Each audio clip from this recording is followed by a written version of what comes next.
Let's mic news wrap. Let's mic news wrap में अब सुनते हैं दिन भर की अहम खबरें सिर्फ 10 मिनट में। सबसे पहले हेडलाइंस।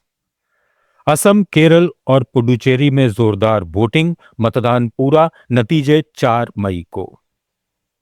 पीएम मोदी का आरोप, टीएमसी ने बंगाल को बना दिया बम कुटीर उद्योग। ममता बोली, संघीय ढांचे को कमजोर कर रही भाजपा।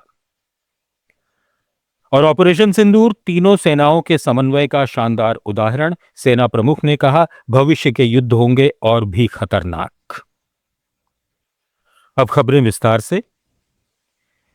देश में असम, केरल और केंद्र शासित प्रदेश पुडुचेरी में नई विधानसभा चुनने के लिए मतदान संपन्न हुआ। असम में 126, केरल में 140 और पुडुचेरी में 30 सीटें हैं। असम में 722, केरल 883 और पुडुचेरी में 294 उम्मीदवार मैदान में हैं। मतदान के लिए असम में 31,490, केरल में 30,495 और पुडुचेरी में 1,099 मतदान केंद्र बनाए गए। छिटपुट घटनाओं को छोड़कर मतदान आमतौर पर शांतिपूर्ण रहा। 5 बजे तक जारी आंकड़ों के अनुसार असम में 84.42, केरल और पुडुचेरी में 72% मतदान की खबर है। वोटों की गिनती 4 मई को होगी। कर्नाटक के बागलकोट और दावणगेरे साउथ विधानसभा सीटों पर उपचुनाव के लिए भी मतदान हुआ। इन 2 सीटों पर कुल 34 प्रत्याशी मैदान में हैं, जिनमें बागलकोट में 9 और दावणगेरे साउथ में 25 उम्मीदवार हैं। बागलकोट में 319 और दावणगेरे साउथ में 284 मतदान केंद्र बनाए गए। ये उपचुनाव कांग्रेस के वरिष्ठ विधायकों HY मेटी और शमनूर शिव शंकरप्पा की मृत्यु के कारण हो रहे हैं। पश्चिम बंगाल में प्रचार के दौरान बीरभूम में प्रधानमंत्री नरेंद्र मोदी ने जनसभा में कहा कि एक तरफ भारत डिफेंस मैन्युफैक्चरिंग में नए रिकॉर्ड बना रहा है और मेड इन इंडिया हथियार दुनिया भर में एक्सपोर्ट हो रहे हैं, वहीं पश्चिम बंगाल में हालात चिंताजनक हैं। यहाँ फैक्ट्रियों में कच्चे बम बनाए जा रहे हैं और गली मोहल्लों में बम बनाने का नेटवर्क चल रहा है। बीरभूम में टीएमसी से जुड़े लोगों के घरों से बम के भंडार मिले हैं और पार्टी ने इसे कुटीर उद्योग बना दिया है। मोदी ने कहा कि अब ये नहीं चलेगा। साथियों,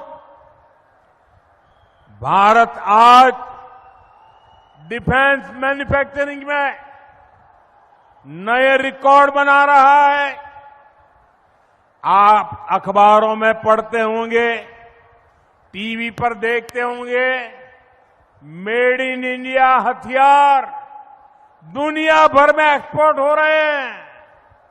लेकिन टीएमसी की दुर्नीति देखिए, यहां क्या हो रहा है? देश हथियार एक्सपोर्ट कर रहा है और टीएमसी की दुर्नीति देखिए, यहां फैक्ट्रियां क्या करती है? कच्चे बम बनाती है, कच्चे बम। पश्चिम बंगाल में ही एक चुनावी सभा में मुख्यमंत्री ममता बनर्जी ने कहा कि भाजपा देश के संघीय ढांचे को कमजोर कर रही है और अधिकारियों को धमकाने का काम कर रही है। उन्होंने इसे लोकतंत्र के लिए खतरनाक बताते हुए कहा कि इस तरह का दबाव प्रशासनिक व्यवस्था को प्रभावित करता है। सीपीएम अत्याचारे अत्याचारित होते होते भाबलाम जाक একটুখানি ভালোভাবে কাজ করব। যেদিন থেকে বিজেপি এসছে সকাল থেকে রাত পর্যন্ত জ্বালাতন করে খাচ্ছে, শুধু জ্বালাচ্ছে জ্বালাচ্ছে আর জ্বালাচ্ছে। সারাক্ষণ অফিসারদের ভয় দেখাচ্ছে, না হয় সব দখল করে নিচ্ছে, ফেডারেল সেটআপটাকে সর্বনাশ করে দিয়েছে, সংবিধানটাকে ধ্বংস করে দিচ্ছে, সব এজেন্সি কিনে নিয়েছে। আজকে অফিসারদের পর্যন্ত যখন ধমকাচ্ছে, বেচারারা প্রতিবাদ করলে বলছে, এই তুমি সাসপেন্ড। সবাইকে তোমরা সাসপেন্ড করছো বিজেপি, তোমার কথাই জগৎ চলবে? জানো তো চমকে কোনো কাজ হয় না, যত তুমি ভয় দেখাবে তত তুমি ভয়। असम के मुख्यमंत्री हेमंता बिस्वा शर्मा कभी कांग्रेस में हुआ करते थे, अब वे भाजपा में हैं और पूछ रहे हैं कि कहां की कांग्रेस पार्टी, कहां है ये कांग्रेस, ये कौन सी पार्टी है, मैंने तो नाम भी नहीं सुना। कौन पवन खेड़ा? वो तो भगोड़ा है। उनका जवाब मैं क्यों दूं? मीडिया से बातचीत में उनकी बौखलाहट साफ नजर आई। कांग्रेस पार्टी ने कौन आप कहाँ है कोई ये सब, कहाँ का कांग्रेस पार्टी है, कहाँ रहता है ये पार्टी, कहाँ है ये कांग्रेस, क्या पार्टी है ये, मैं तो नाम भी नहीं सुना हूँ, क्या चीज बताइए तो थोड़ा। ठीक है, पवन खेड़ा ने बोला कि कौन सा पवन खेड़ा, वो तो भगोड़ा है, उनका रिप्लाई में क्यों देना है। कोई भी, अरे बोलने से अलग बात है, हम जैसा लोग हो ना, हम लोग आ ही जाता हूँ, बोलने वाला तो टीवी मिलने से फकत में फ्री में बोलने वाला तो बहुत लोग होगा, करना अलग बात है। सुप्रीम कोर्ट में सबरीमाला मंदिर से जुड़े मामले की सुनवाई के दौरान केंद्र सरकार ने धार्मिक परंपराओं का जोरदार बचाव किया। केंद्र की ओर से पेश सॉलिसिटर जनरल तुषार मेहता ने कहा कि धार्मिक मान्यताओं में दखल सीमित होना चाहिए और हर परंपरा को समानता के पैमाने पर नहीं परखा जा सकता। सरकार ने दलील दी कि कई दक्षिण भारतीय मंदिरों में प्रसाद के रूप में मदिरा दी जाती है, जिस पर कोई आपत्ति नहीं उठाता। उसी तरह अगर किसी मंदिर में शाकाहारी परंपरा है तो कोई व्यक्ति वहां मांसाहार की मांग नहीं कर सकता। केंद्र ने सबरीमाला मंदिर में मासिक धर्म आयु की महिलाओं के प्रवेश पर लगे प्रतिबंध का भी समर्थन किया। सरकार का कहना है कि यह भेदभाव नहीं बल्कि धार्मिक आस्था और परंपरा का हिस्सा है। भारत के सेना प्रमुख जनरल उपेंद्र द्विवेदी ने ऑपरेशन सिंदूर को आधुनिक सैन्य रणनीति में एक महत्वपूर्ण उदाहरण बताते हुए कहा है कि यह भारत की डोमेन जॉइंटनेस यानी तीनों सेनाओं के समन्वय की प्रगति को दर्शाता है।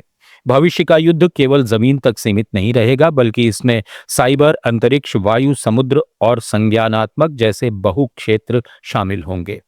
बेंगलुरु में रण संवाद मंच पर उन्होंने कहा कि आज का युद्ध बहु मोर्चों और बिना घोषित संघर्षों का दौर है, जहां अलग अलग डोमेन के बीच निरंतर तालमेल जरूरी है। ऑपरेशन सिंदूर के दौरान जमीनी, खुफिया, साइबर और इलेक्ट्रॉनिक वारफेयर की जानकारी ने संयुक्त कार्रवाई को प्रभावी बनाया। सेना प्रमुख ने जोर दिया कि आने वाले समय में सफलता उन्हीं को मिलेगी जो सभी क्षेत्रों में एकीकृत सोच और बेहतर समन्वय से काम करेंगे। कांग्रेस नेता राहुल गांधी ने केंद्रीय रिजर्व पुलिस बल के शौर्य दिवस पर सीएपीएफ कार्मिकों को श्रद्धांजलि देते हुए कहा कि जब उनकी पार्टी सत्ता में आएगी तो वो केंद्रीय सशस्त्र पुलिस बलों के नेतृत्व के अवसरों से वंचित करने वाली भेदभावपूर्ण व्यवस्था पूरी तरह समाप्त कर देंगे। गांधी ने सोशल मीडिया पर कहा कि सीएपीएफ के जवान विशेष प्रशिक्षण, मैदानी अनुभव और रणनीतिक समझ रखते हैं, फिर भी उन्हें पदोन्नति और शीर्ष नेतृत्व पदों से वंचित रखा जाता है, जबकि ये पद बाहर से लाए गए अधिकारियों के लिए आरक्षित रहते हैं। उन्होंने जोर देकर कहा कि सीएपीएफ कर्मियों का सर्वोच्च सम्मान करना सिर्फ शब्दों तक सीमित नहीं होना चाहिए बल्कि उन्हें उनके उचित अधिकार, पदोन्नति और सम्मान मिलना चाहिए। तमिलनाडु विधानसभा चुनाव से पहले कांग्रेस और उसके प्रमुख सहयोगी द्रमुक के बीच तनाव के संकेत दिखने लगे हैं। कांग्रेस नेता राहुल गांधी अभी तक तमिलनाडु में चुनाव प्रचार के लिए नहीं पहुंचे हैं, जबकि पड़ोसी केंद्र शासित पुडुचेरी में उन्होंने 6 अप्रैल को रैली की। उसी दिन मुख्यमंत्री एमके स्टालिन भी पुडुचेरी में प्रचार करने गए थे, लेकिन दोनों नेताओं ने एक मंच साझा नहीं किया और राहुल गांधी की टीम ने स्टालिन के संयुक्त रैली के प्रस्ताव को समय नहीं है कहकर ठुकरा दिया। पिछले लोकसभा चुनाव में राहुल गांधी ने तमिलनाडु का व्यापक दौरा किया था, लेकिन इस बार कांग्रेस के 28 सीटों वाले क्षेत्रों में प्रचार सुस्त दिख रहा है। द्रमुक खेमे में ये बात चिंता पैदा कर रही है कि कांग्रेस की अनुपस्थिति गठबंधन को नुकसान पहुंचा सकती है। आम आदमी पार्टी के राज्यसभा सांसद राघव चड्ढा के विवाद को लेकर शंकराचार्य स्वामी अभिमुक्तेश्वरानंद सरस्वती ने एक पॉडकास्ट में राघव चड्ढा को देश का एसेट बताया और कहा कि इस मामले में आम आदमी पार्टी अपना नुकसान कर रही है। उन्होंने कहा कि राघव चड्ढा ने संसद में आम लोगों की आवाज उठाई है और कई मुद्दों पर जनता की सराहना भी उन्हें मिली है। शंकराचार्य के मुताबिक पार्टी भले ही अपने नियमों के तहत प्रवक्ता तय करे, लेकिन राघव का व्यक्तिगत कद उनके काम की वजह से बढ़ा है। वहीं राघव चड्ढा ने इस पॉडकास्ट के अंश सोशल मीडिया पर साझा करते हुए शंकराचार्य का आभार जताया है। न्यूज रैप में फिलहाल इतना ही। बने रहिए लेट्स माइक के साथ। आप सुन रहे थे let's mic more than radio. Follow कीजिए हमें हमारे सोशल मीडिया प्लेटफॉर्म्स पर।